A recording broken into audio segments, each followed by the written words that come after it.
National Weather Service in Jackson has issued a severe thunderstorm warning for northern Chico County in southeastern Arkansas, northwestern Washington County in northwestern Mississippi until 7:15 p.m. Central Daylight Time. At 6:17 p.m. Central Daylight Time, a severe thunderstorm was located over Dermot, moving southeast at 20 miles per hour. Hazard, 60 miles per hour wind gusts and quarter-size hail. Source, radar indicated. Impact, hail damage to vehicles is expected. Expect wind damage to roofs, siding, and trees. This severe thunderstorm will be near Dermot around 6:25 p.m. Central Daylight Time.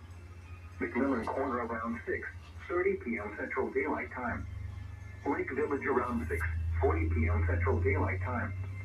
For your protection, move to an interior room on the lowest floor of a building. Yeah, loungewear. You can trust our thousands of 5-star reviews.